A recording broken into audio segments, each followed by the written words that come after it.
Hi guys, সবাই কেমন আছো? আশা করি সবাই খুব ভালো আছো। আমরাও ভালো আছি। আজকের ব্লগটা আমি এখন থেকেই স্টার্ট করছি। এখন বাজে 1:15। চলো দেখা যাক আজকে সারাদিন কি করি কি না করি সবটাই তোমাদের সাথে শেয়ার করব। এই দুপুরবেলায় মুসাম্বির জুস করে দিল। তো মুসাম্বির জুস এমনিতেই আমার খেতে খুব ভালো লাগে। তো আমি বাজারে গিয়েছিলাম, বাজারে যাওয়ার পর দেখলাম যে হঠাৎ বাঙ্গি দেখা যাচ্ছে। তো মাথায় আসলো যে মা তো বাঙ্গি খেতে ভালোবাসে, তো মার জন্য একটা নিয়েই যাই। তো আমিও একটা মার সাথে খেয়ে নিলাম বাঙ্গি। তো বাঙ্গি টাঙ্গি খাওয়ার পর দেখলাম পরিষ্কার আকাশটা না হঠাৎ করে হালকা একটু মেঘ হয়ে গেল কালো, আর ঝিরিঝিরি বৃষ্টি পড়ছে।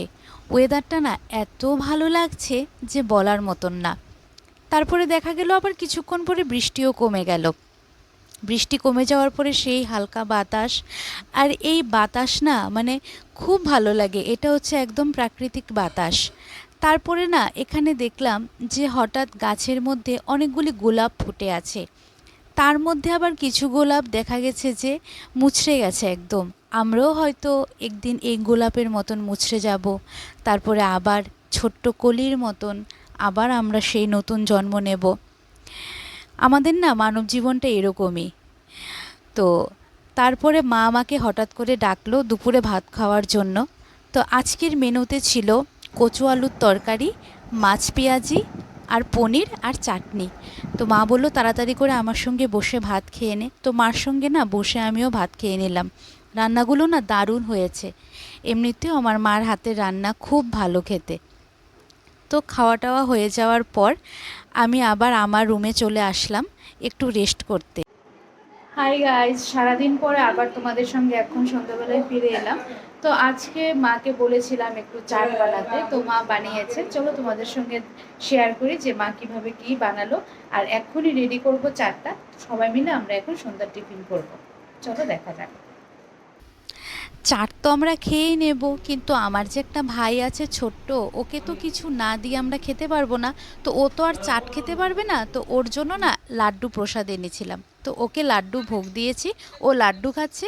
আর এদিকে আমার বোন বানাচ্ছে হচ্ছে চাট। ও না একের পর এক ইনগ্রিডিয়েন্টস দিয়েই যাচ্ছে। আমি না বলতে তোমাদের ভুল বলেছিলাম যে এটা চাট। আসলে এটা চাট না, এটা হচ্ছে ঘুগনি চাট। আর ওকে আমি বলেছিলাম যে আমাকে না তুই বেশি করে পাঁপড় দিবি। ও একের পর এক পাঁপড়, তারপরে বাড়িতে বানানো মার হাতের নিমকি, তারপরে ভুজিয়া, এগুলি সব দিয়ে দিয়েছে। তো চাটটা না খেতে কেমন হয়েছে এখন আমি তোমাদের বলবো। চাটটা তো দারুণ হয়েছে, খেতে দারুণ হয়েছে। আর দোকানের বানানো চাট আর ঘরের বানানো চাটের মধ্যে নিশ্চয়ই পার্থক্য থাকবে। আর প্লাস এতগুলিও করে দেবে না ওরা। তো যাক, রাত্রে ডিনারটা তো আমার হয়েই গেল। আর চাটটা না খেতে খেতে আমি একজনকে মিস করছিলাম। ও যদি থাকতো তো মার হাতে চাটটা খেয়ে খুব ভালোবাসতো। তো তোমাদের যদি এই ছোট্ট ভিডিওটা ভালো লেগে থাকে তো অবশ্যই বেশি বেশি করে লাইক, কমেন্ট অ্যান্ড শেয়ার করে দেবে, অ্যান্ড সাবস্ক্রাইব করে দেবে। টাটা।